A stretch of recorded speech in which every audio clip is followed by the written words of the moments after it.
News చూస్తున్నాం. ఎన్నికల వేళ హైదరాబాద్లోని పలు రాజకీయ నేతల ఇళ్లలో ఐటీ సోదాలు జరగడం కలకలం రేపింది. రెండో రోజు కూడా సోదాలు జరుగుతున్నాయి.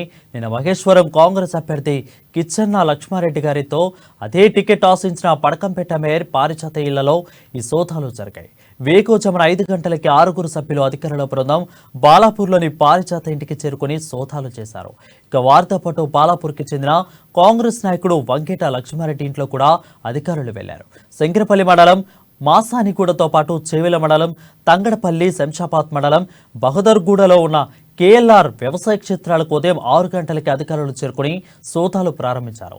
విషయం తెలియడంతో బహదూర్గూడ వ్యవసాయ క్షేత్రం వద్దకు కాంగ్రెస్ నాయకులు, కార్యకర్తలు చేరుకోగా వారిని పోలీసులు అడ్డుకున్నారు.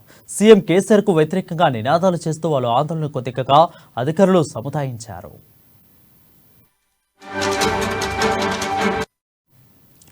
ఇక చిగురింత పారిజాతను ఐటీ అధికారులు తిరుపతిలో అదుపులోకి తీసుకున్నారు. శ్రీవారి దర్శనార్థం తిరుపతి రెడ్డి భవన్ కు వచ్చిన ఆమెను నిన్న అదుపులోకి తీసుకుని హైదరాబాద్ కు తరలించారు. అంతకుముందు ఆమె విలేకరులతో మాట్లాడుతూ తెలంగాణలో కాంగ్రెస్ పార్టీ గెలుస్తుందని కక్షతోనే తమ ఇంటిపై ఐటీ అధికారులు దాడులు చేశారని ఆరోపించారు. బీజేపీ, బీఆర్ఎస్ పార్టీలు తమపై కక్ష కట్టాయని అన్నారు. మా కార్యకర్తలపై మంత్రి సబితేంద్రారెడ్డి అక్రమ కేసులు పెట్టిస్తున్నారని, ఎవరికైనా ఏదైనా అయితే ఆమెను బాధ్యత వహించాల్సి ఉంటుందని పారిజాతం హెచ్చరించారు.